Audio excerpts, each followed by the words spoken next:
Give Lord Julian your chair, your cipher key, and your seal. The Duke of Ashbourne's command silenced the Peace Congress more completely than a cannon fired inside the palace. Eleanor remained standing at the center of the marble chamber, one hand resting on the carved back of the chair she had occupied throughout 18 months of negotiations. Representatives of 5 kingdoms watched from beneath gilded balconies. At the far end of the table, King George's ministers lowered their eyes, unwilling to defend a woman whom her own husband had just condemned. Adrian stood beside his cousin, Lord Julian Vale. He wore the dark blue sash granted to him by the crown, but his expression held none of the confidence Eleanor remembered from the first days of their marriage. On the table between them lay an intercepted dispatch bearing her private seal. According to its translation, Eleanor had revealed the king's route to tomorrow's treaty signing ceremony. If the accusation was accepted, she would lose more than her place at the Congress. She could be imprisoned for treason. Julian drew out her chair and sat down. "You heard his grace," he said. "The Congress cannot wait upon your wounded pride." Eleanor looked at Adrian, not Julian. "Did you examine the original message?" "I examined sufficient evidence." "That was not my question." A faint movement passed through the delegates. Adrian's jaw tightened. He had been given an hour to postpone the vote and compare the dispatch with Eleanor's records. She had personally shown him the locked cabinet containing every message she had translated. He had refused to open it. "The crown requires certainty," he said. "No, the crown requires truth." For one brief moment, she saw discomfort in his eyes. Then Julian placed a hand upon the intercepted letter, and Adrian's hesitation hardened into resentment. "Your talent has made you believe yourself indispensable," the Duke said. "Today, you will learn otherwise." Eleanor felt the words strike the place where affection had once lived. She had protected Adrian through border disputes, private threats, and humiliating negotiations with men who considered a merchant's daughter unworthy of addressing them. Now, he was using that same birth against her because Julian had promised him a quicker treaty and greater influence at court. A royal clerk approached with a silver tray. Eleanor removed the diplomatic seal from the ribbon at her waist and placed it upon the velvet. Then she drew a brass cipher wheel from the pocket of her gown. It consisted of 3 rotating rings, engraved with letters and numbers. Her father had taught her to use such devices while negotiating shipping contracts across Europe. During the war, she had adapted the design for diplomatic messages, adding a narrow inner ring that changed the meaning of every sequence. She placed the wheel beside the seal but kept 2 fingers over its smallest ring. "This key will not open the intercepted message," she said, "because I did not write it." Julian leaned back in her chair. "A convenient claim." The 3rd line uses the formal Valerian word for sovereign. Every genuine message I translated for their embassy uses the older northern term. Adrian glanced at the letter. Eleanor saw that he understood the significance. She had explained the distinction to him 3 nights earlier. "Dialects can change," Julian said quickly. "Not between Tuesday and Thursday." A murmur moved through the Valerian delegation. One minister whispered to another. Adrian could still have stopped everything. He could have ordered the original dispatch examined or asked the foreign delegates to confirm Eleanor's account. Instead, he picked up the dismissal order. Eleanor watched the pen touch the paper. "Once you sign," she warned, "Lord Julian will possess my authority, my seal, and access to every confidential route used by the crown. My cousin is loyal. So was I, until loyalty became inconvenient to you." Adrian signed his name. The scratch of the nib sounded louder than the murmuring delegates. 2 guards moved to either side of Eleanor. She would be confined to Ashbourne House until a formal inquiry began. Her correspondence would be seized, her servants questioned, and her rooms searched. Julian would control the channels through which she might prove her innocence. But as the clerk lifted the cipher wheel, Eleanor twisted the smallest ring free beneath her palm. She closed her fingers around it. The chamber doors crashed open. Ambassador Petrov of Valeria stumbled inside without his ceremonial sword. His coat hung open, and blood darkened one cuff. In his hands was the black dispatch box that should have contained the king's confidential itinerary. Its lock had been broken. Its interior was empty. "Seal the palace," Petrov gasped. "My courier was murdered less than half an hour ago." The royal guards drew their swords. Ministers surged from their seats, while Adrian seized the empty box. "What was taken?" he demanded. "The king's route to tomorrow's ceremony, the placement of every guard, the hour His Majesty leaves the northern gate." Julian rose from Eleanor's chair, but he did not appear frightened. Petrov saw the intercepted letter on the table. He snatched it up, read the opening line, and went still. "This message is false," he said. Adrian's face lost its color. Petrov turned toward Eleanor. "There is only one Englishman outside this chamber who knows the obsolete phrase used here." He spoke the name so quietly that the room seemed to contract around it. Blackmere. A glass slipped from a minister's hand and shattered against the floor. Eleanor knew the name. Every diplomat did. Sir Lucian Blackmere had sold military routes to Valeria during the war. 12 years earlier, he had been declared dead after the prison carriage, transporting him to London, plunged from a coastal bridge. By royal command, his name had been erased from official records. Yet Julian was the only person in the chamber who did not look surprised. His left hand moved toward his coat. A corner of blue paper protruded from the inner pocket, the same rare blue paper used for the king's stolen itinerary. Julian caught Eleanor staring and covered it with his palm. Only then did she understand. Adrian had not removed her merely because Julian wanted her seat. Someone needed her seal, her cipher wheel, and her reputation destroyed before the king travelled tomorrow. The accusation against her was not the conclusion of a crime. It was the first step in an assassination. Eleanor kept her gaze on the blue paper while Julian slowly buttoned his coat. "Search him," she said. One of the guards shifted toward Julian, but Adrian raised his hand. "No one searches a member of my family on the strength of my wife's suspicions." "Then search every person in this chamber," Eleanor replied. "Begin with me." Ambassador Petrov set the forged dispatch on the table. "The Duchess is correct. Until the stolen itinerary is recovered, no delegate should leave." Julian gave a humorless laugh. "A foreign envoy does not command His Majesty's subjects." "No," Eleanor said, "but an empty box and a murdered courier should command their attention." The king's chief minister, Lord Hatherley, stepped between them. His face was pale, but his voice remained steady. "The chamber will be sealed. Every delegate will surrender his papers for inspection." For the first time, Julian's composure cracked. His eyes moved toward the side door used by secretaries and servants. Before Hatherley could issue another order, bells rang from the palace courtyard. Once, twice, then 3 times. A guard captain entered through the main doors. "Your lordships, the western kitchens are on fire." Smoke began curling beneath the side door. Delegates pushed back their chairs. A Valerian minister shouted that they were trapped. Servants rushed to open the northern exit, while the guards abandoned their positions to control the panic. Julian disappeared into the confusion. Eleanor moved after him, but Adrian caught her arm. "You are under confinement, and your cousin is escaping with evidence. You saw the corner of a paper, nothing more." She looked down at his hand until he released her. "If the king dies tomorrow, will you still call it nothing?" A burning beam collapsed somewhere beyond the wall. The delegates were forced toward the courtyard, where palace officials separated them by rank and nationality. By the time the smoke cleared enough for a search, Julian had returned without his coat. He claimed he had lost it while helping a servant escape. No blue paper was found. Lord Hatherley postponed the signing ceremony until noon the following day.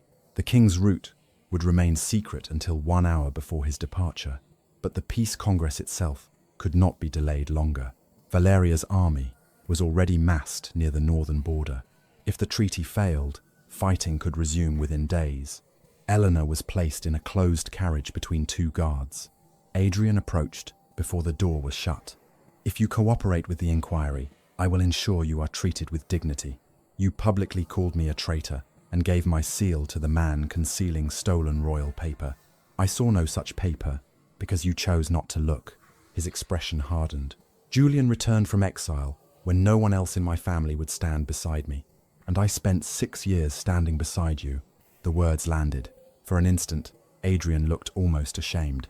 Eleanor closed the carriage door herself. Ashbourne House stood 3 streets from the palace, close enough for her to hear the bells that governed the congress she had once helped direct. Guards sealed the front entrance. Her study was locked, her writing desk emptied, and every servant was ordered to surrender correspondence bearing her name. Mrs. Wren, the housekeeper, waited outside Eleanor's rooms. She was a narrow, grey-haired woman who had served the Ashbourne family for 30 years. Unlike the other servants, she did not lower her eyes when Eleanor approached. "They have taken the household keys, Your Grace." "Who gave the order?" "Lord Julian presented a document bearing your husband's signature." Eleanor stopped. "He came here before I did, 10 minutes ago. He removed 3 dispatch cases from your study." The scheme was advancing faster than the inquiry. Inside her sitting room, Eleanor crossed to the window and examined the street below. 2 guards stood at the main gate, but neither watched the servants' entrance. Julian had selected men trained to prevent her escape, not to protect the house from intrusion. She opened her hand. The narrow brass ring from the cipher wheel rested against her palm. Mrs. Wren stared at it. "Is that what they are searching for?" "It is what they do not yet realize they need." Eleanor carried the ring to a small sewing table. Along its inner surface were 12 tiny notches, almost invisible without magnification. The official cipher wheel could convert letters into numbers, but only this ring revealed which sequence belonged to which day. Without it, Julian could imitate her messages. He could not predict the replies.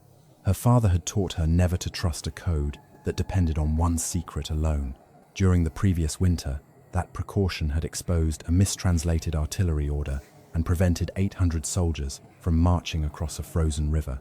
Adrian had praised her before the king for saving those men. Now he had handed the device to someone who intended to weaponize it. A knock sounded at the door.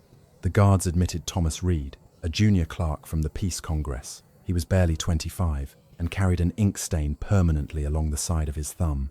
Months earlier, Eleanor had defended him when Julian accused him of misplacing a treaty draft that Julian himself had taken. Thomas bowed. "I was ordered to collect the remaining translation records." "By Lord Julian?" "By his grace." Eleanor studied his face. "And why are you truly here?" Thomas glanced toward the guards. The fire was set in a waste paper cabinet. "I found this beneath it." As he passed the official inventory to Eleanor, a thin strip of scorched paper slipped from between its pages. She unfolded it beside the window.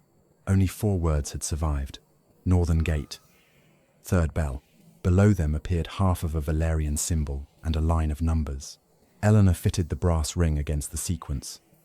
The message did not reveal the assassin's identity, but it identified the channel through which the order had been sent. The cipher belonged to the Ashbourne diplomatic office, her husband's office. "Can you prove where this was found?" she asked.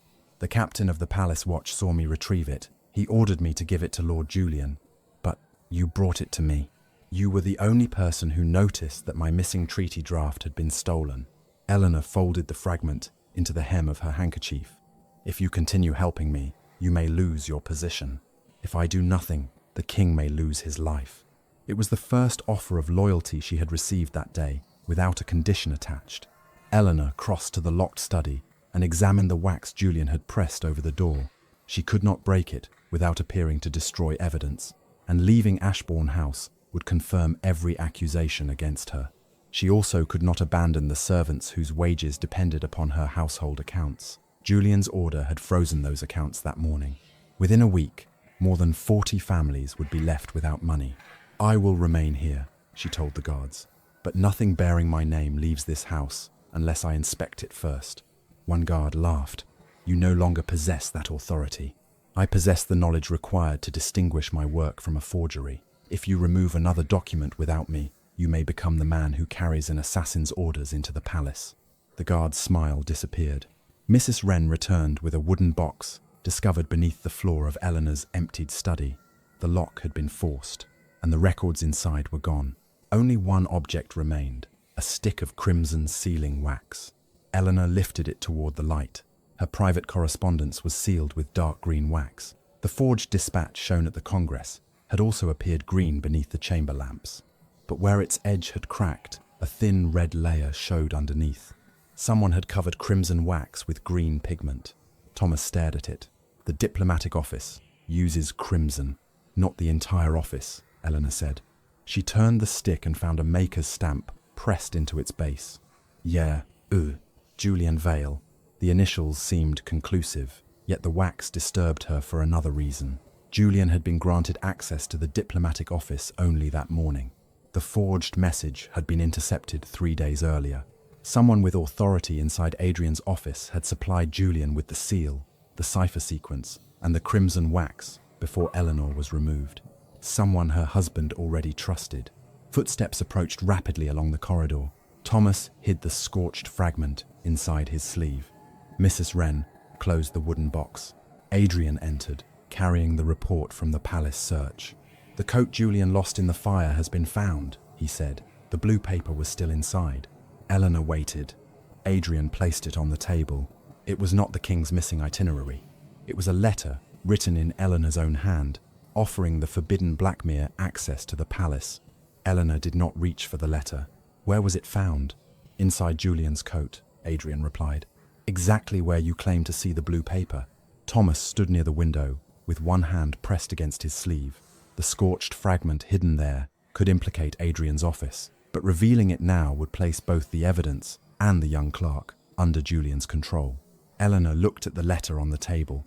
The sheet was pale blue, folded twice, and addressed to a man who officially no longer existed. Her handwriting covered nearly half the page. "Blackmere. The northern gate will be unguarded at the third bell. Present the enclosed seal to Captain Morrow, and he will admit you without question. E.A." Adrian watched her read it. "Do you deny writing those words?" "I deny writing this letter. Your hand is unmistakable. That is why it was placed in Julian's coat." His brows drew together. "You accused him of hiding the stolen itinerary. Now you claim he carried evidence against himself." "I claim someone wanted us to find precisely what we expected." Adrian's impatience sharpened. "There is always another explanation with you. There must be when the first explanation is impossible." Eleanor picked up the letter by its edges and carried it toward the window. The handwriting was excellent. The angle of each line, the narrow loops of her letters, and even the abbreviated signature had been copied from her private correspondence. Yet the ink on the final line had feathered into the paper. She turned to Thomas. "What do you see?" "End." He leaned closer, without touching it. The body was written with iron gall ink. The signature appears darker, and the signature may have been added later. Adrian stepped beside them, or the pen was dipped again. Eleanor held the paper near the candle flame, careful not to scorch it. A shallow impression appeared beneath the address. Someone had written another document while this sheet lay underneath. "The letter was taken from my stationery box," she said, "but it was not blank when the forger found it." She laid the page over a velvet cushion and rubbed the side of a graphite stick lightly across its lower corner. Indented words slowly emerged. "Payment received from J. Vale." Thomas drew a quick breath. Adrian stared at the line, then looked toward the door, as if Julian might be standing behind it. "The notation could refer to anyone," he said. "It refers to the sheet above this one, when the words were written. Julian paid someone who had access to my stationery. That does not prove he knew how the paper would be used. No, it proves you cannot treat this letter as honest evidence against me." For once, Adrian had no immediate answer. Eleanor lifted the forged letter again. Tiny grains glittered along the wettest strokes. "Mrs. Wren, bring me the household pounce shakers." The housekeeper returned with 3 small containers, used to scatter drying powder over fresh ink. One held pale sand from Eleanor's study. Another contained powdered gum for the estate office. The third, recently delivered for Julian's rooms, held crushed blue glass mixed with fine silver dust. Eleanor tipped a few grains from Julian's shaker onto a white saucer. They matched the particles embedded in the forged signature. Thomas gave a faint, disbelieving smile. The letter was dried in this house. "In rooms assigned to Lord Julian," Eleanor said. Adrian picked up the shaker. A shallow dent marked one side, and a blue thread was trapped beneath its silver lid. It was an ordinary household object, too insignificant for anyone to remove during a search. Eleanor wrapped it in a clean cloth. Thomas witnessed its location. Mrs. Wren witnessed its collection. Neither of them will surrender it to Julian. Adrian's gaze snapped toward her. "You do not issue orders in this house while under investigation. I am preserving evidence that your investigator may have created. You are accusing my cousin of conspiring to kill the king. I am asking why the man you placed in my chair owned the powder used to dry a letter forged in my hand." A muscle moved in Adrian's cheek. He took the counterfeit message and read it again. Eleanor could almost see the contradiction taking shape in his mind. Julian's initials, pressed into the sealing wax, could be dismissed as theft. The blue paper could have been planted in his coat, but the writing impression and the silver dust formed a pattern that demanded investigation. Adrian had not yet become willing to admit the truth. "Julian has occupied these rooms for 2 weeks," he said.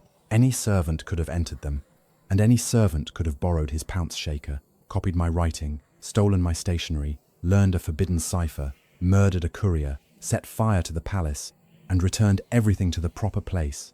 You make mockery of a serious inquiry." "No, Adrian. I make mockery of the answer you selected before the inquiry began."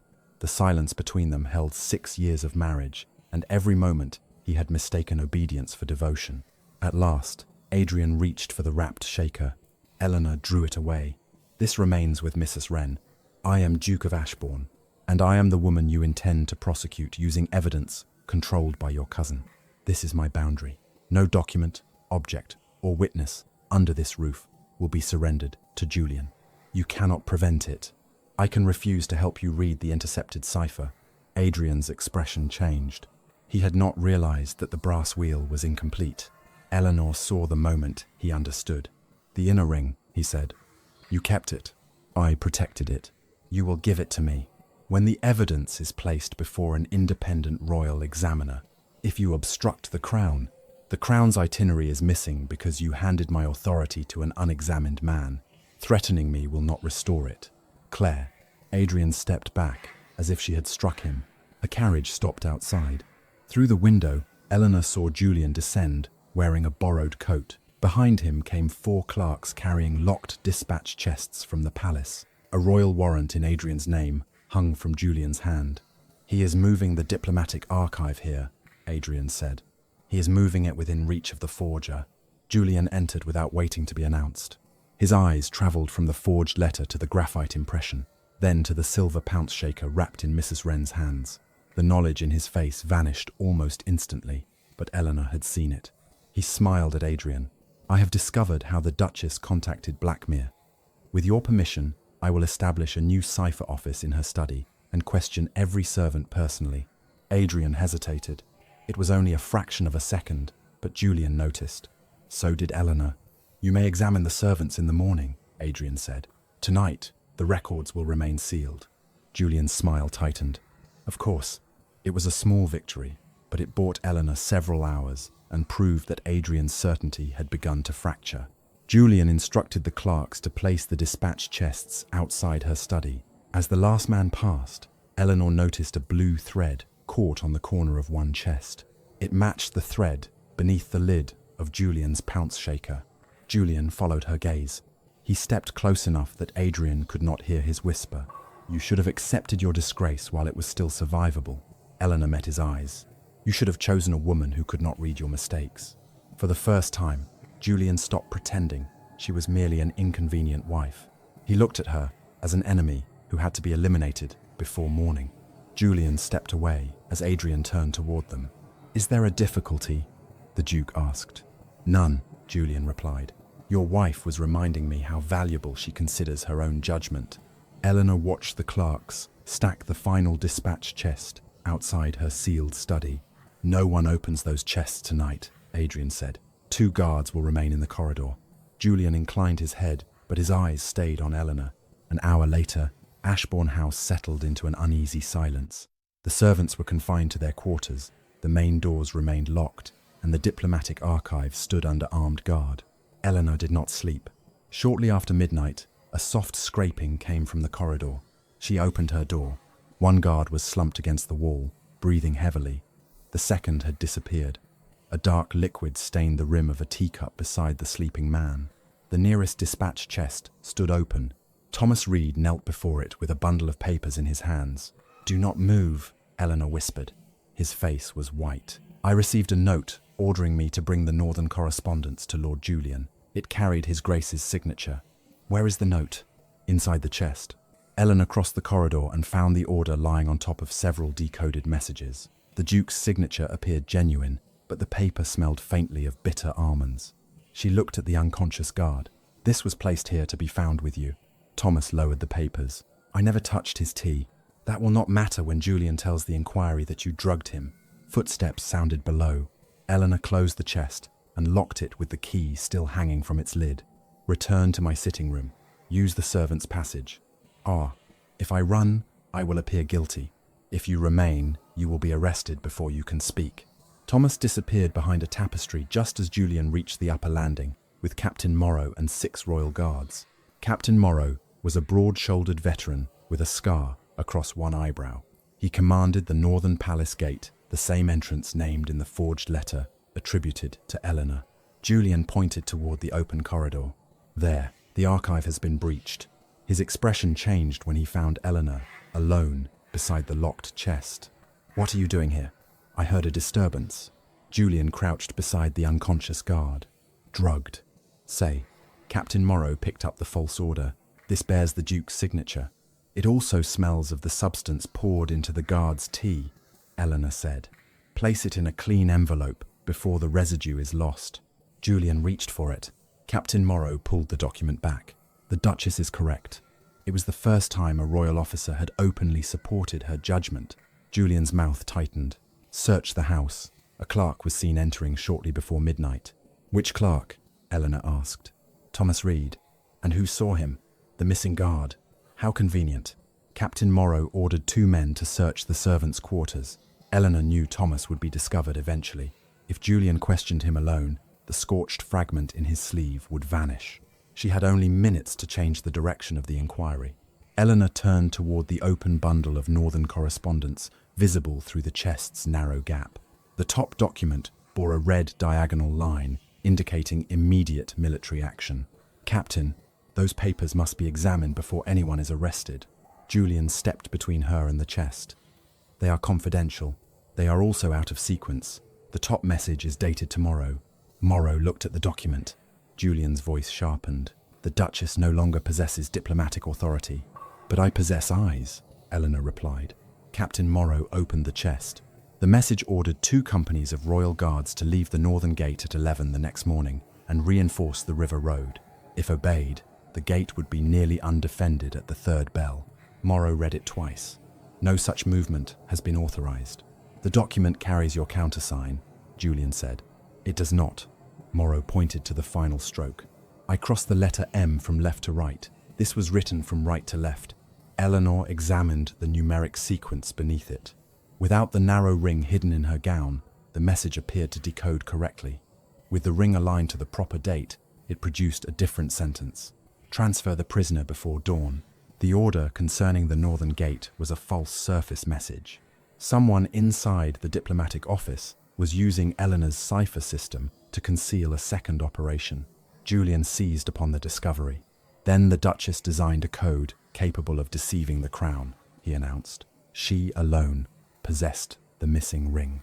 Captain Morrow looked toward her. Eleanor felt the trap closing. If she revealed the ring, Julian would demand it as evidence. If she withheld it, he would claim she had obstructed the investigation. She removed the brass circle and placed it directly into Morrow's palm. You will keep this on your person, she said. Do not surrender it to Lord Julian, my husband, or any clerk without the king's written command.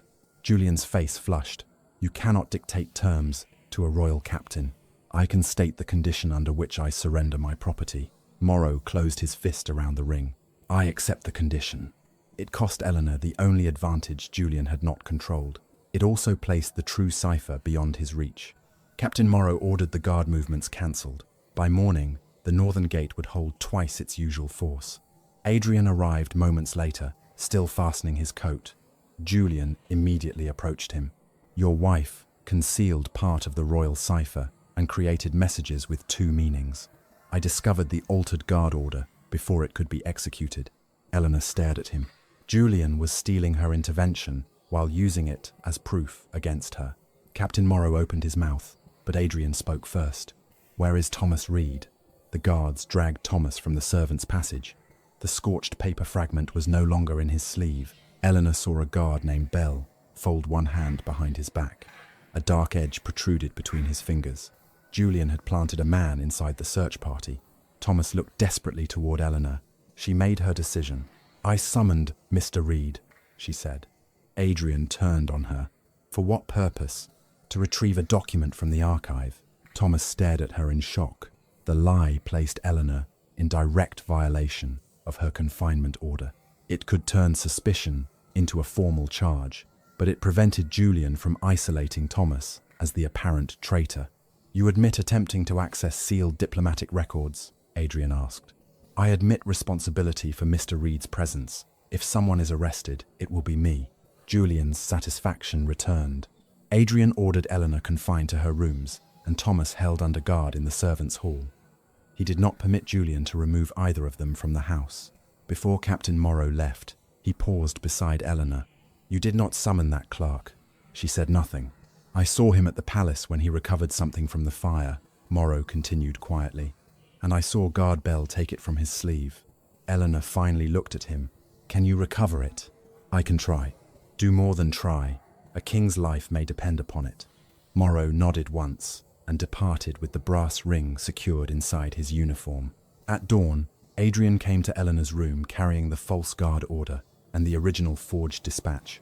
"I compared the signatures," he said. "Both were written by the same hand." "Not mine." "I know."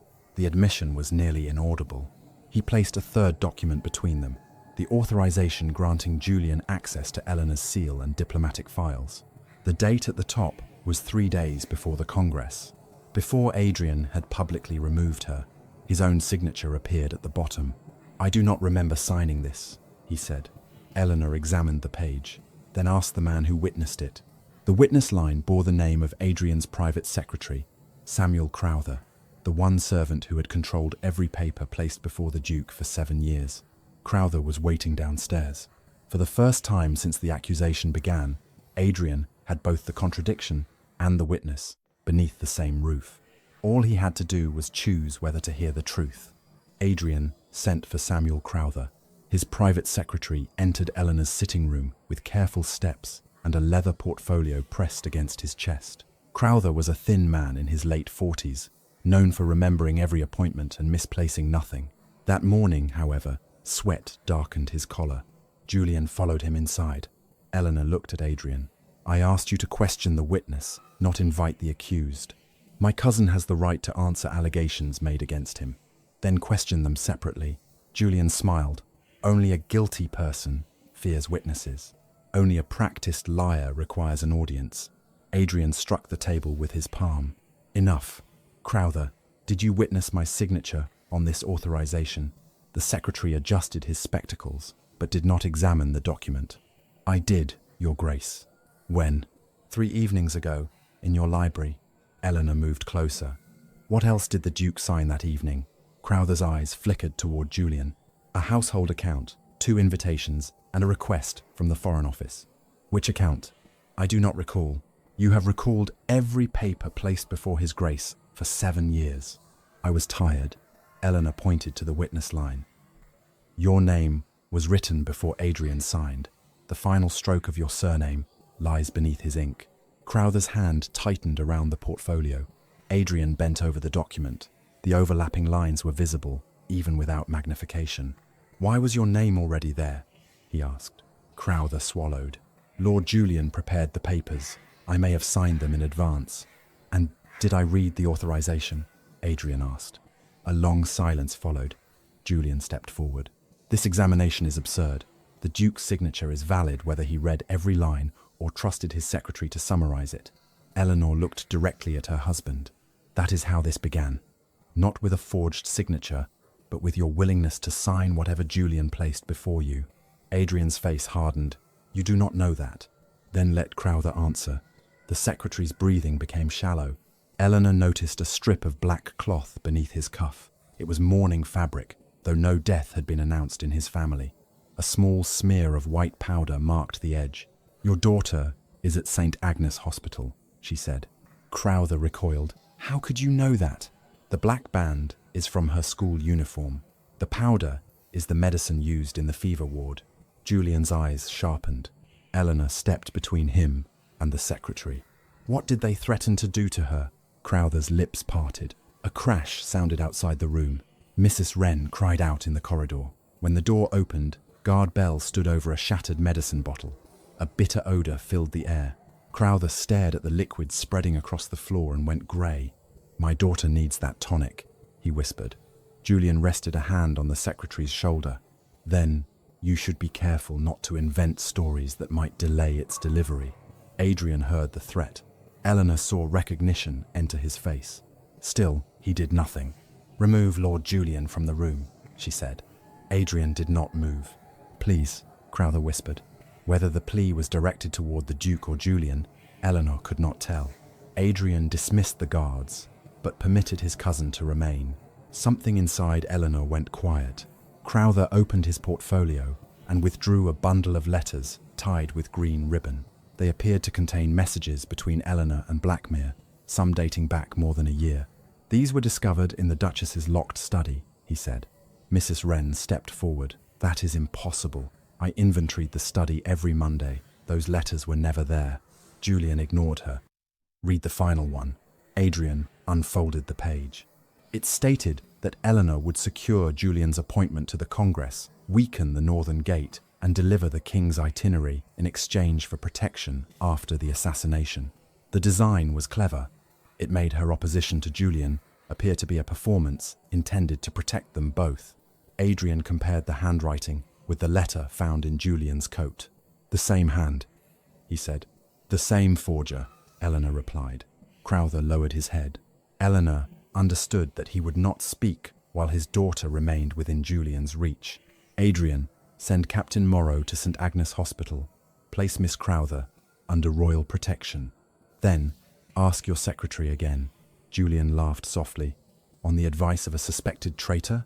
On the evidence of the threat you just permitted? Adrian paced toward the window.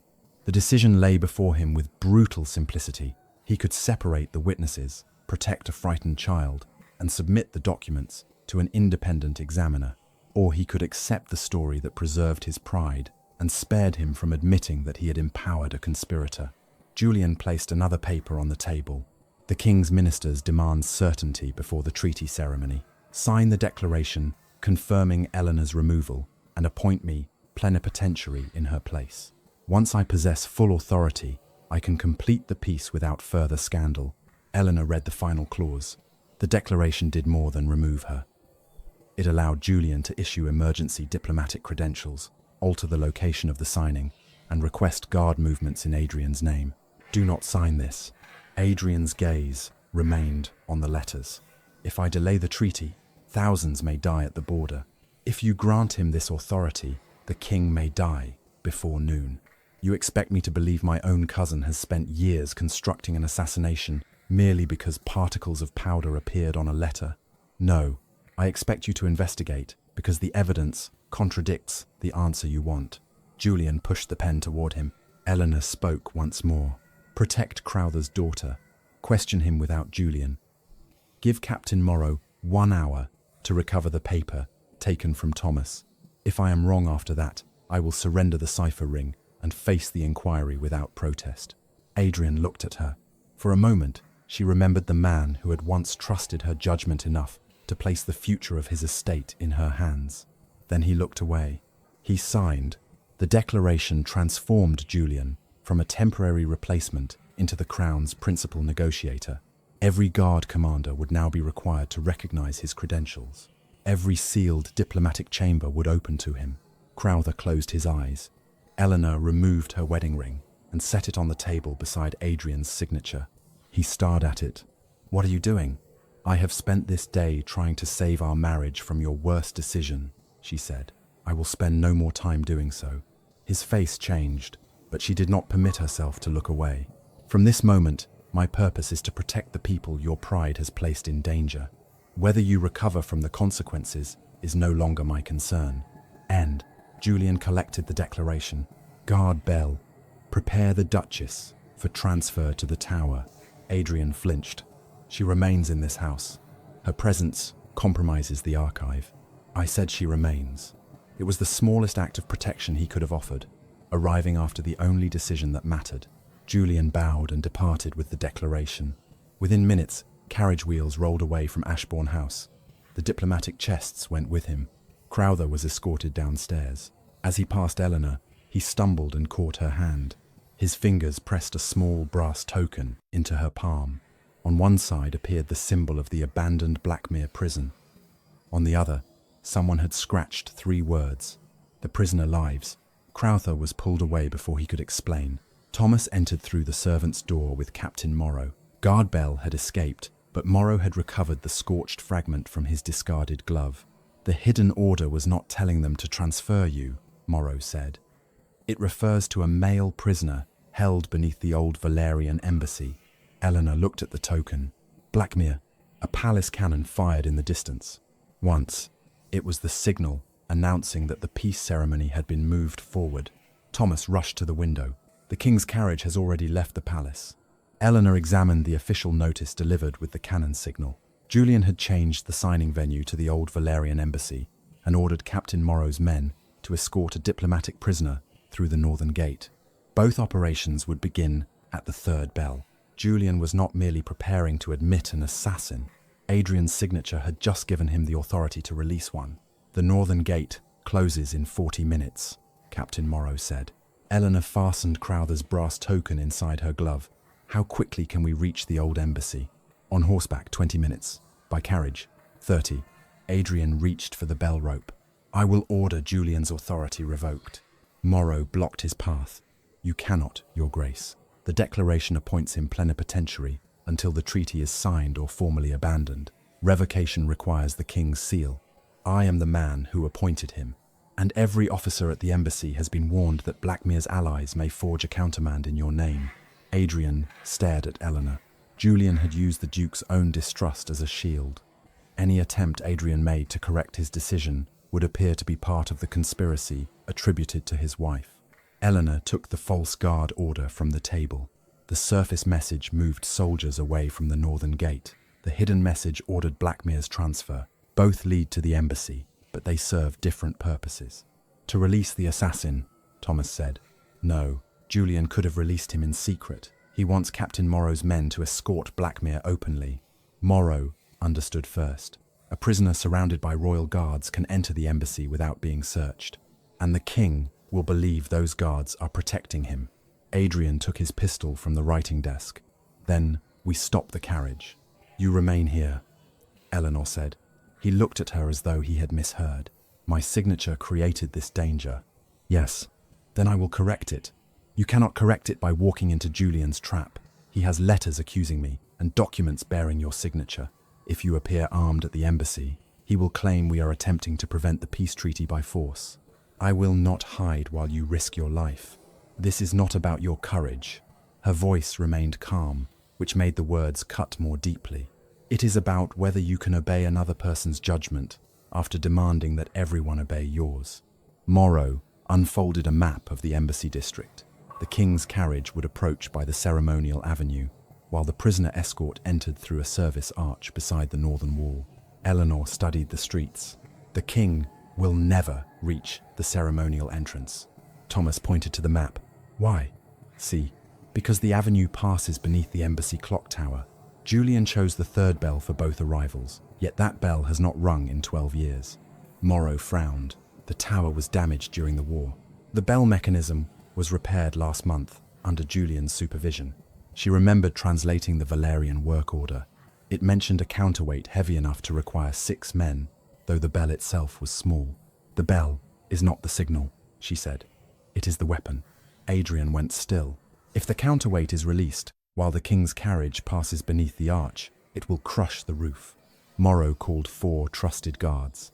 Eleanor, Thomas, and the captain left through the servants' entrance before Julian's men could seal Ashbourne House. Adrian remained behind. For the first time, the Duke was forced to watch his wife depart to repair a disaster he had caused, without the authority to command either her return or her forgiveness. The horses raced through streets already crowded for the treaty procession. Flags of 5 kingdoms hung from windows. Families pressed against the barriers, unaware that the celebration might become a royal execution. At the entrance to the embassy district, they found the road blocked by soldiers. Captain Morrow displayed his commission. The lieutenant shook his head. "Lord Julian warned us you had been compromised. I command the northern gate. Not today." His Grace's declaration transferred emergency authority to the plenipotentiary. Morrow looked toward Eleanor. They could not force their way through without confirming Julian's accusation. Eleanor heard wheels on the next street. A black prison carriage was approaching the service arch under royal escort. "Thomas, take the horses to the river lane," she said. "Captain, keep the lieutenant occupied." "What will you do?" Morrow asked. "Enter through the translator's passage." The old embassy had been designed with narrow corridors between its public chambers, so interpreters could move unseen between negotiations. Eleanor had used them during the final year of the war. She crossed a crowded courtyard, slipped behind a row of musicians, and entered through a linen door left open by servants. Inside, the walls trembled with the clock mechanism. She climbed a narrow staircase until voices stopped her. Julian stood on the landing above, with guard Bell. "The Duke signed more quickly than expected," Bell said.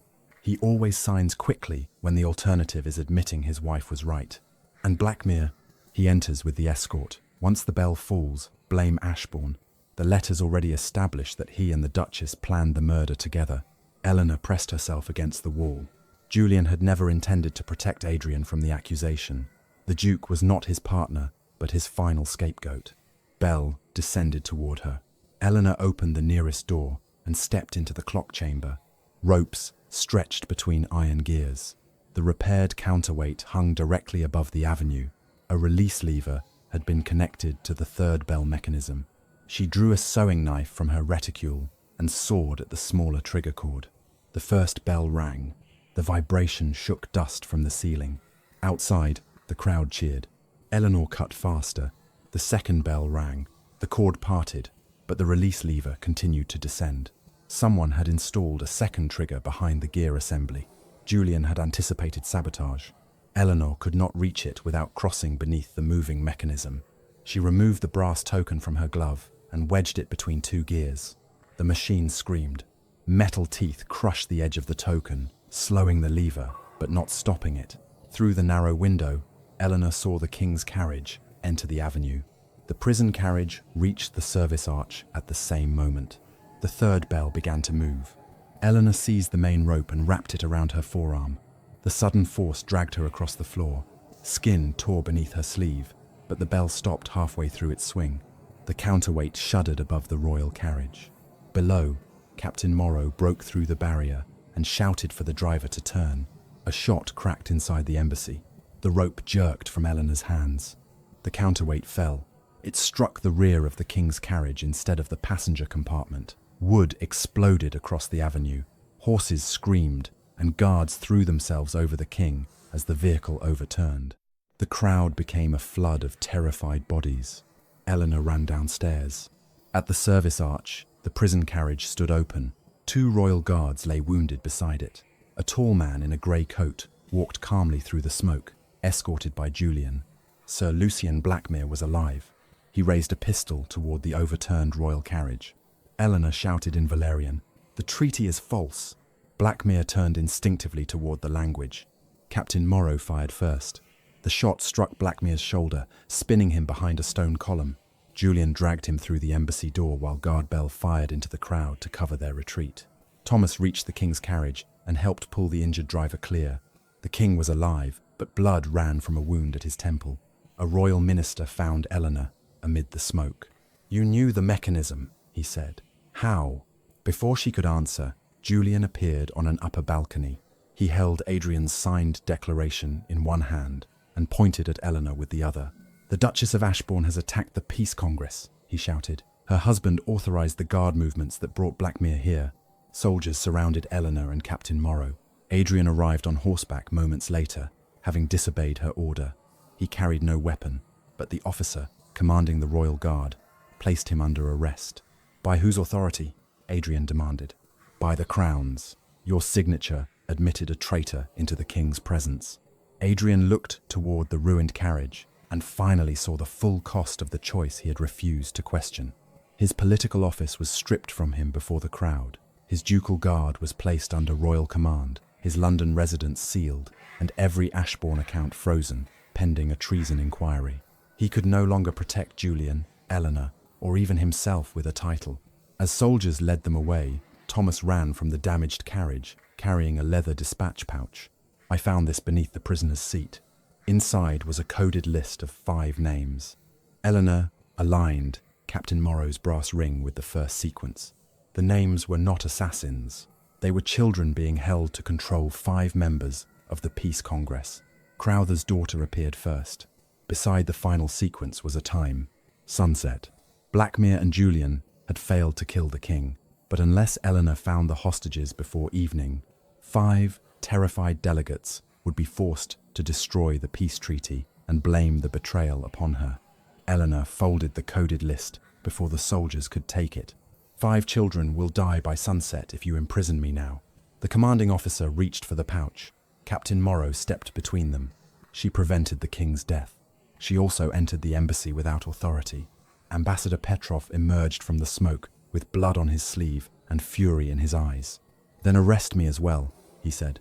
The Duchess identified the false dispatch before any English minister would listen. Blackmere turned when she addressed him, because she knew which Valerian dialect he had used during the war. The king's physician called from beside the overturned carriage. His Majesty was conscious. Lord Hatherley crossed the avenue and listened while Eleanor explained the hostage list. He examined the cipher ring in Morrow's hand, the crushed Blackmere token, and the coded names. "You have until sunset," he said. "Captain Morrow will accompany you. If you attempt to flee, he will arrest you." "I have been offered several opportunities to flee today," Eleanor replied. "I declined them all." Adrian took one step toward her. The soldiers blocked him. "His Grace remains in custody," Hatherley said. His signature authorized the prisoner's release. Eleanor saw the realization in Adrian's face. He had imagined that acknowledging his mistake would restore some part of his authority. Instead, the law was now treating his choice as an action with consequences. "Let him come," she said. Hatherley stared at her. "Julian's documents and household habits are known to him. I may need that knowledge." Adrian looked almost grateful. Eleanor did not soften. "He travels without title, weapon, or command. He speaks only when I ask him a question." Hatherley agreed. They established a base at Mercer House, the counting office Eleanor's father had left in trust for her younger brother.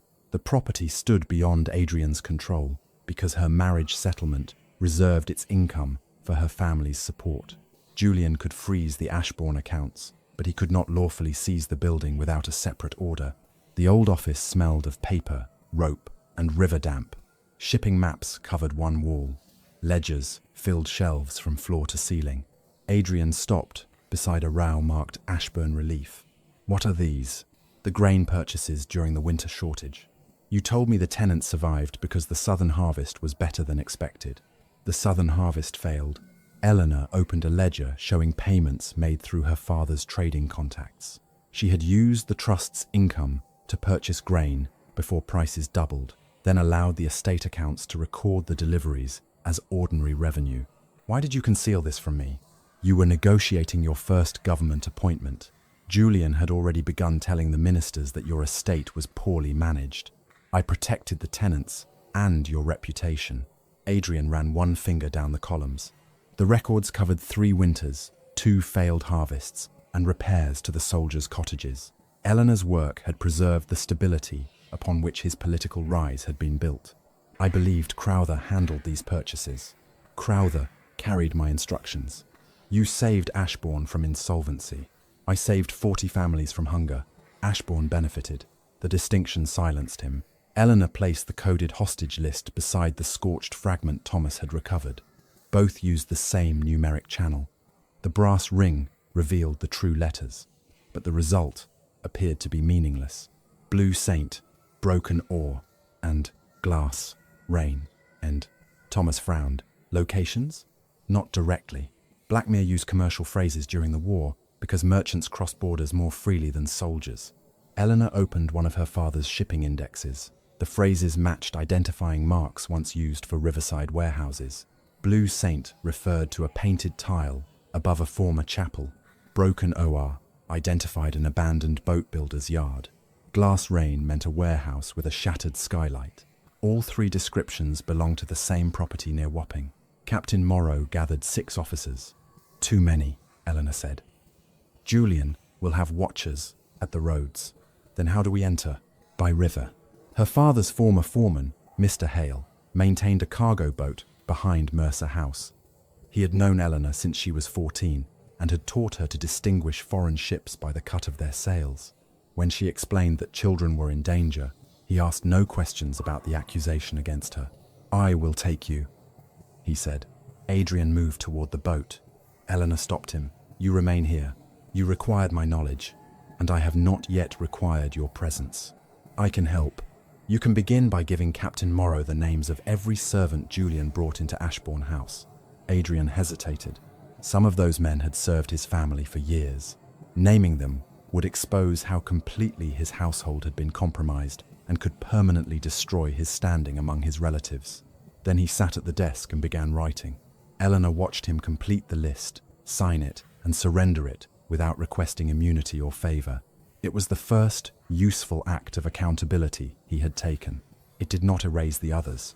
The cargo boat reached the abandoned yard shortly after 3 o'clock. Eleanor, Morrow, Thomas, and 2 guards entered through a riverside hatch, while Hale remained with the boat. They found 5 children locked inside an upper room. Crowther's daughter, Anne, recognized Thomas and ran toward him. The youngest hostage was feverish, while another had a bruised wrist from attempting to escape. Eleanor knelt beside them. "We are taking you home." Anne gripped her hand. "Lord Julian said no one would believe us." Then he misunderstood how evidence works. On a desk beside the door lay a small silver pounce shaker with a dent in one side. It was the object Mrs. Wren had wrapped at Ashbourne House. Julian's men had stolen it before leaving for the embassy. Beside it stood a packet of forged letters and a ledger recording payments to Guard Bell, Samuel Crowther, and 3 palace clerks. Each entry carried the mark JV. Thomas did not touch anything until Captain Morrow summoned the 2 guards. Together they documented the room, the position of the objects, and every person present.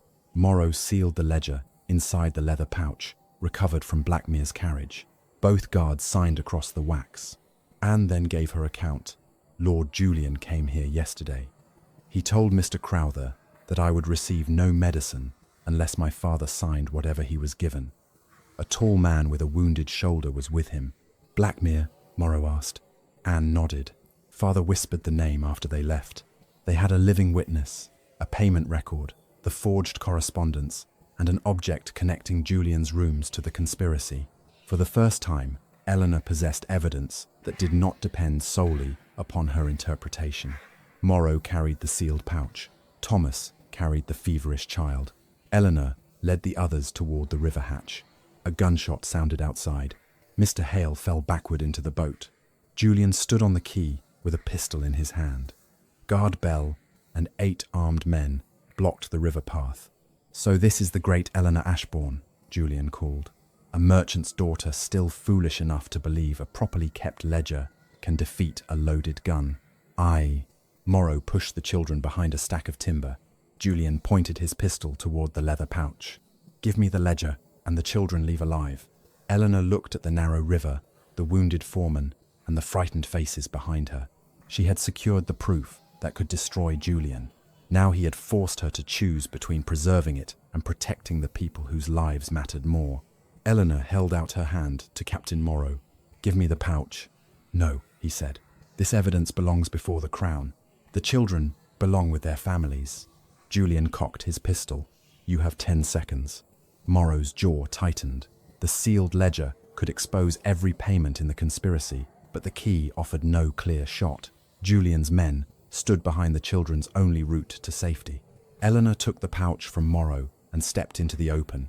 "Release Mr. Hale and the children first." Julian laughed. "You are in no position to bargain. Then shoot me and search the river after I throw this into it." She raised the pouch above the black water. Julian's smile vanished. "Let the children pass," he ordered. Guard Bell moved aside.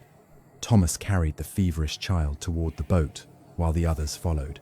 Captain Morrow supported the wounded Mr. Hale. Anne refused to release Eleanor's hand. "You must go with Thomas," Eleanor told her. "But I saw Lord Julian. That is why you must survive." Anne ran toward the boat.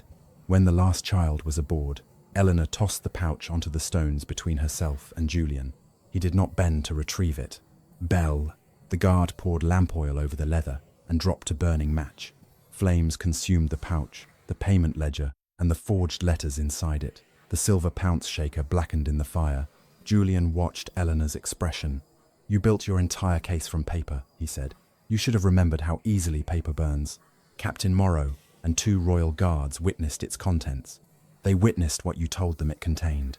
Anne saw you here, a frightened child whose father forged documents for a traitor. He lifted his pistol toward Eleanor. A shot came from the opposite roof. The weapon flew from Julian's hand.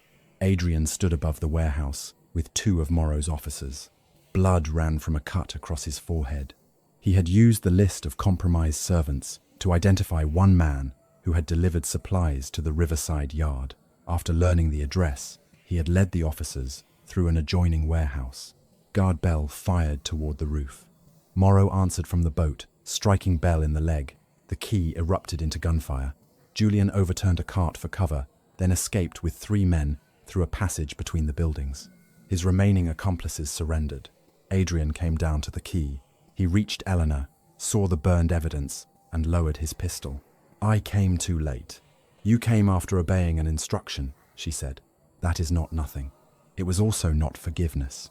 Captain Morrow searched the ashes after the fire cooled. The ledger had been destroyed beyond recovery.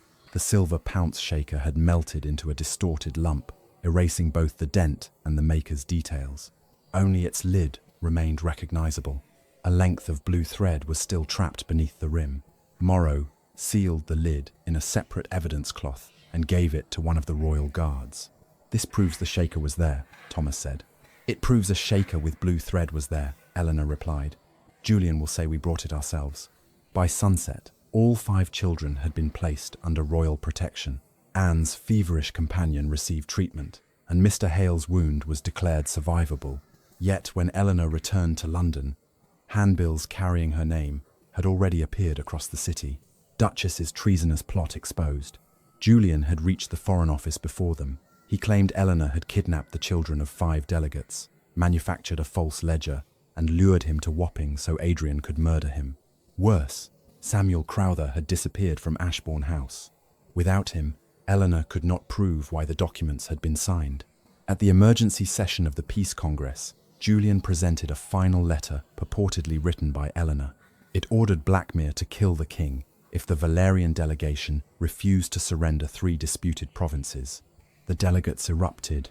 Valeria withdrew from the treaty. Soldiers on both sides received instructions to prepare for war. Julian then demanded Eleanor's immediate arrest. He displayed Adrian's signed declaration, the forged correspondence, and statements from 2 palace clerks who claimed they had seen her meeting Blackmere months earlier. Eleanor was brought into the chamber under guard. This time, no chair waited for her. Julian occupied it beneath the flags of the 5 kingdoms.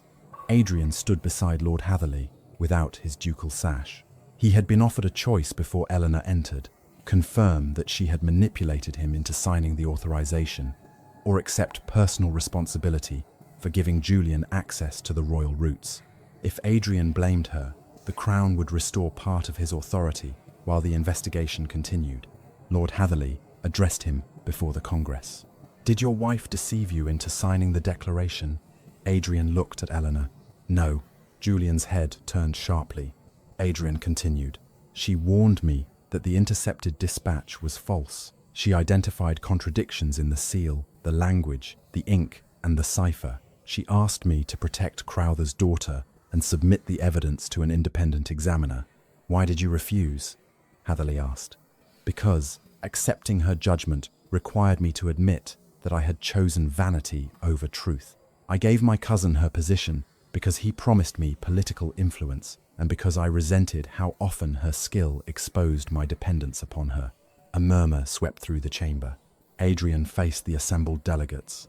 "My signature is genuine. The failure is mine. I granted Julian access after I had reason to suspect him. I will not purchase my safety by accusing my wife of the crime I enabled." The admission destroyed the defense offered by his rank. Lord Hatherley formally removed Adrian from the Privy Council. The Crown suspended his diplomatic office and placed the unentailed Ashbourne properties under temporary administration. If the king died or war resumed, Adrian could face trial for criminal negligence or treasonous complicity. Julian rose from Eleanor's chair. A moving confession, he said, but a husband's remorse does not prove his wife innocent. He held up the final forged letter. The handwriting is hers. The paper came from her study. The cipher requires the ring she concealed. Blackmere entered the embassy, according to the route described. Where is her evidence against me?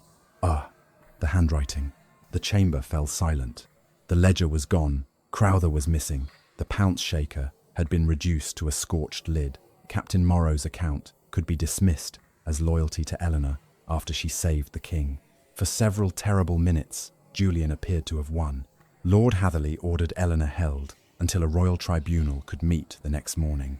As the guards escorted her from the chamber, Ambassador Petrov approached the forged letter. He did not touch it. The Valerian phrase is still wrong, he said. Julian shrugged. Blackmere lived in England for 12 years. His language deteriorated. Eleanor stopped. Blackmere had not written the letter. Julian's forger had copied the same obsolete phrase used in every fabricated dispatch. But the mistake was not merely linguistic. She remembered the silver pounce dust embedded in the forged signature, the blue thread beneath the shaker's lid, and the identical thread caught on the diplomatic chest. Julian had moved that chest from the palace to Ashbourne House. The pounce shaker had not travelled from his bedroom to the hostage warehouse. It had travelled in the diplomatic chest. That meant the chest itself had served as the conspirators' portable forgery room. Every false letter had been dried inside it. If Julian believed the ledger had been the only record recovered at Wapping, he would not know that Captain Morrow possessed the scorched fragment from the palace fire. That fragment and the forged letters shared the same hidden cipher channel. Eleanor turned to Hatherley. Tomorrow, allow Lord Julian to present his evidence before all 5 delegations. He has already done so. Not the original diplomatic chest.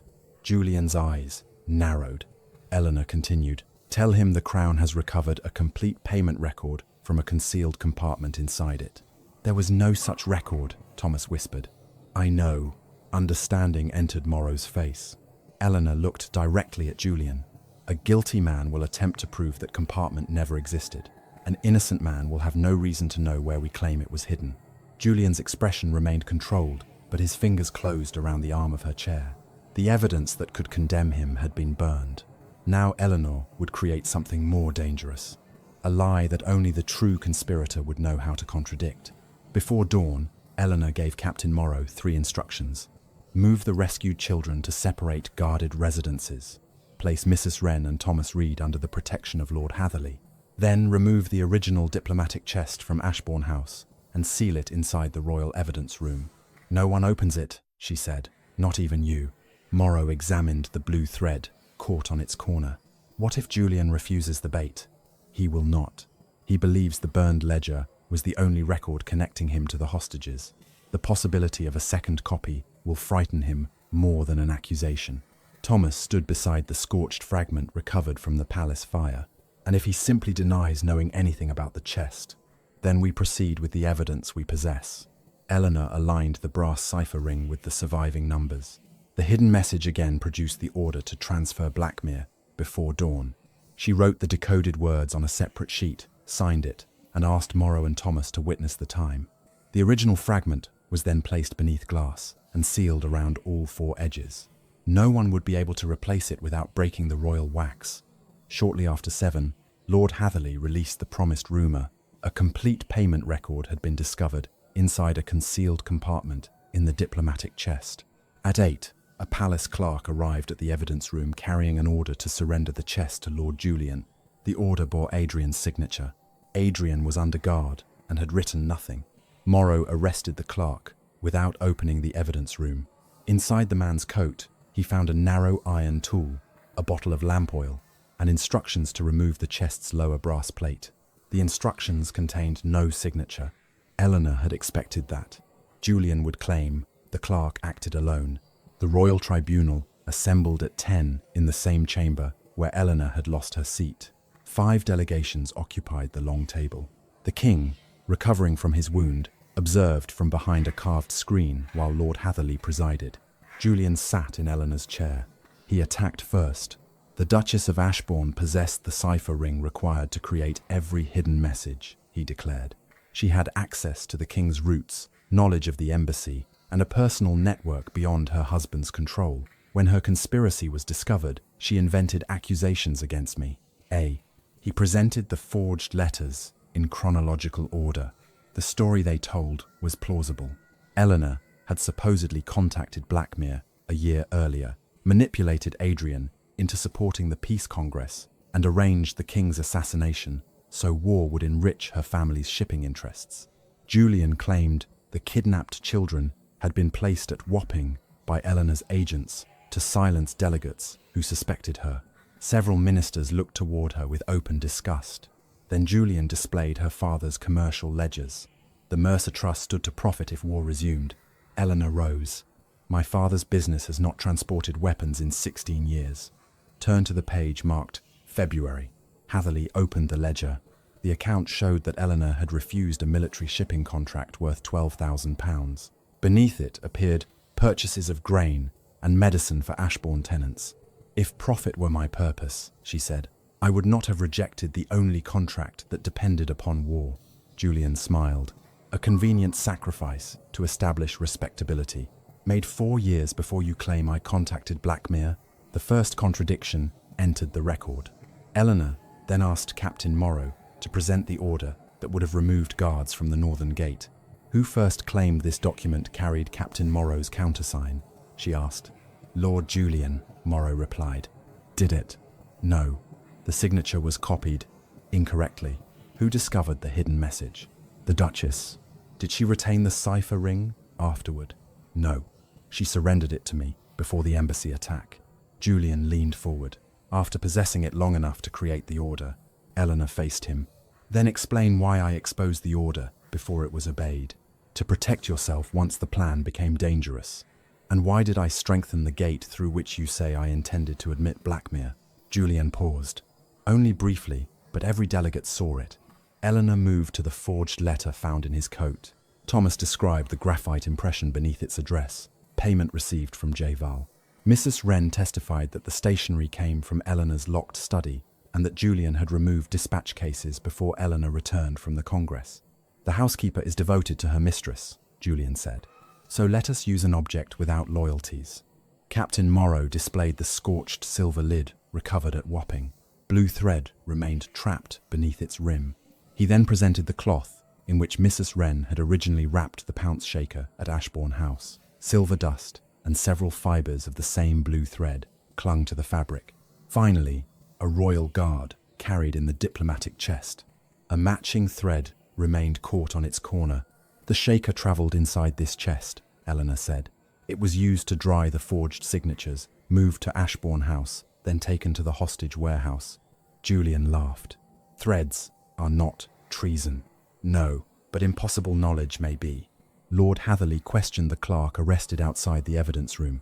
The frightened man admitted that Guard Bell had delivered the unsigned instructions before sunrise. He believed Julian had issued them, though Bell never said so directly. Guard Bell is a criminal attempting to bargain for mercy, Julian said. I never ordered anyone to touch that chest. You heard a payment record had been discovered inside it, Eleanor replied. Did you believe the report? I knew it was false. How? Because the chest has no concealed compartment. Have you opened its lower brass plate? No. Have you instructed anyone else to open it? No. Then how can you know what lies beneath it? Julian gestured toward the chest. Break it apart. You will find nothing. Lord Hatherley ordered Morrow to examine the lower plate.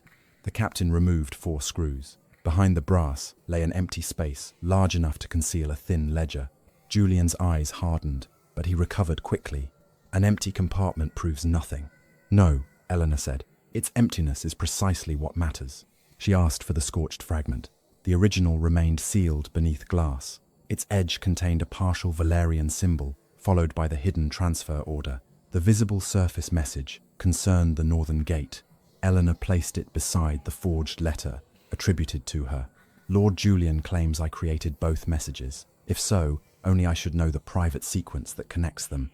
She turned toward him. Will you decode the final line? I am not a translator. You did not need to be one. You had my cipher wheel. Without the ring, it was useless. Then tell the tribunal why your instructions to the palace clerk specifically ordered him to remove the lower plate before burning the chest. I issued no such instructions. Eleanor nodded toward Morrow. The captain brought forward the iron tool taken from the clerk. Blue wax filled a narrow groove in its handle. The same blue wax sealed Julian's emergency credentials. Julian immediately said, "That tool was stolen from my rooms after the embassy attack." Eleanor waited until the chamber became completely silent. No one had announced where the tool had been found. No one had identified it as belonging to Julian. Most importantly, the tool was not taken from his rooms. Captain Morrow had recovered it 3 days earlier from the diplomatic chest, beside the scorched fragment, and substituted an identical, unmarked tool before releasing the false rumor. Julian had just claimed ownership of an object he could recognize only if he had personally used it to open the hidden compartment. Eleanor approached the chest. "There was never a second payment ledger," she said. "There was something else beneath this plate, something Julian removed before sending the chest to Ashbourne House." She reached into the empty compartment and pressed against its rear panel. A narrow strip of paper slid forward. Julian surged out of her chair. 2 guards restrained him. The strip contained a row of numbers in Blackmere's private cipher and a single line written by Samuel Crowther before he disappeared. Eleanor placed it beneath the sealed, scorched fragment. Together, the 2 pieces formed one complete order. Ambassador Petrov rose to authenticate the Valerian wording. Before he could read the name of the man who had commanded Blackmere to kill the king, Eleanor looked across the table at Julian. For the first time, he was no longer smiling. Ambassador Petrov fitted the 2 paper fragments together beneath the glass. The completed Valerian sentence contained only 11 words. "Release Blackmere. Kill the English king. Ashbourne must bear the blame." Beneath it appeared a ciphered signature. Petrov read the name aloud. Julian Vale. No one in the chamber moved. Julian stopped struggling against the guards. "That fragment was placed inside the chest by the Duchess," he said. "She controlled the cipher. She arranged every supposed discovery." Eleanor turned to Captain Morrow. "Who held the scorched fragment after it was recovered?" "I did." Thomas Reed witnessed its sealing. Lord Hatherley placed it in the royal evidence room. "And the strip from the compartment?" "Samuel Crowther placed it there before the chest left the palace." The chamber doors opened. Crowther entered between 2 royal guards. His coat was torn, and bruises darkened one side of his face. Guard Bell had imprisoned him beneath the old embassy after the assassination failed.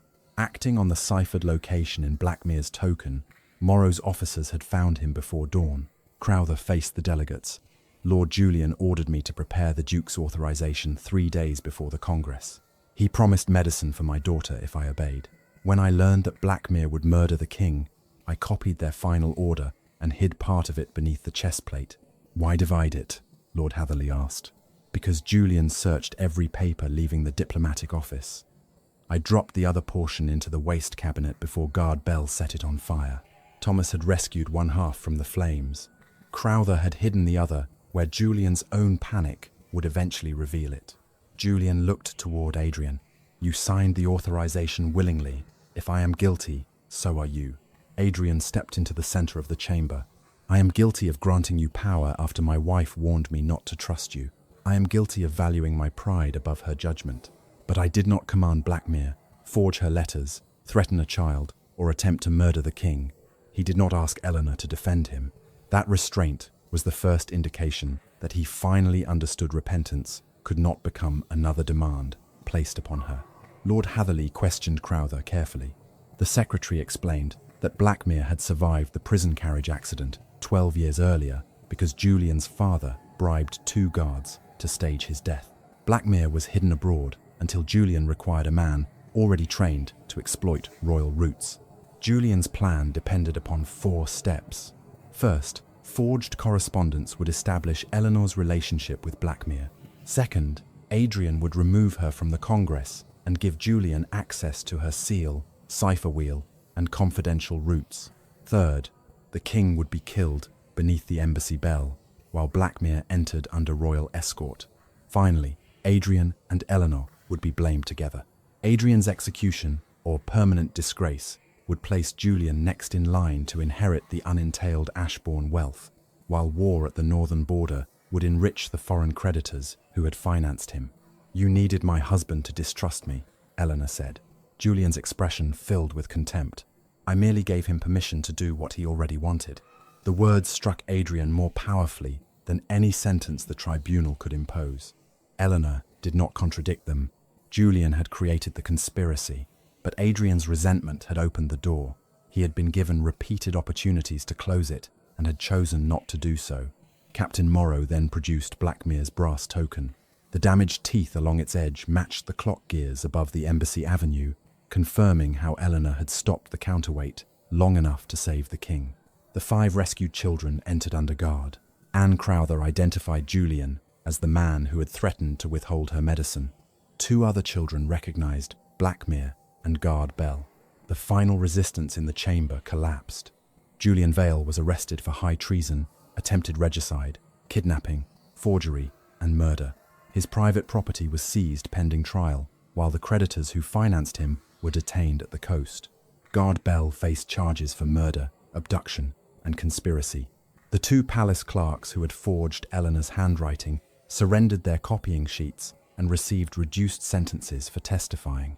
Crowther lost his government post for signing false documents, but the Crown acknowledged the coercion against his daughter and spared him imprisonment. Blackmere was captured before nightfall aboard a merchant vessel attempting to leave the Thames. The wound Captain Morrow had given him made his disguise impossible to conceal. Then Lord Hatherley turned toward Eleanor. Before 5 kingdoms, the Crown withdraws every accusation against Eleanor, Duchess of Ashbourne. Her translations were accurate. Her conduct prevented the king's murder and the collapse of the peace. Her confiscated seal and brass cipher wheel were carried into the chamber on the same silver tray upon which she had surrendered them. Adrian picked up neither object. Instead, he pulled Eleanor's chair away from Julian's abandoned place and set it at the head of the English delegation. The opening humiliation had been reversed, but Eleanor did not sit immediately. "What of the treaty?" she asked. Petrov looked toward the Valerian delegates. "We will return to negotiations if the Duchess represents England." Lord Hatherley bowed to her, not as her husband's assistant. "The Crown appoints you plenipotentiary in your own right." Eleanor accepted the seal. Adrian publicly renounced every allegation he had made against her. He transferred the income from 3 unentailed Ashbourne properties into an independent trust, compensating the servants and families harmed when Julian froze the household accounts. He also agreed to separate residences, guaranteed maintenance under her marriage settlement, and surrendered all influence over Mercer House. His ducal title remained, but the Crown permanently removed him from diplomatic service and the Privy Council. The political future for which he had sacrificed his wife's trust was gone. When the chamber emptied, Adrian found Eleanor beside the chair. Her wedding ring still lay where she had left it. "I will not ask you to wear it again," he said. "Good. I loved being admired for achievements that were often yours. When Julian offered me a life in which I no longer felt dependent upon you, I chose it without asking what that choice would cost you." Eleanor studied the man before her. His remorse was real, but remorse could not restore the safety he had destroyed. "I do not forgive you yet. I know. I will live at Mercer House. You will not visit unless invited. I understand. If there is ever to be anything between us again, it will not begin with your title, your authority, or your need to be absolved." Adrian placed the wedding ring in her palm. "Then it will begin only if you choose it." He bowed and left the chamber alone. Eleanor did not put on the ring. She placed it inside her translation case, not as a promise, but as a decision she would make in her own time. At noon, the 5 delegations returned. Eleanor took her rightful chair. She fitted the narrow brass ring back into the cipher wheel and decoded the final, disputed clause of the peace agreement. Then she pressed her restored seal into the warm wax. For the first time, the document did not identify her as the Duke of Ashbourne's wife. It named her as the woman who had preserved the peace. Eleanor signed.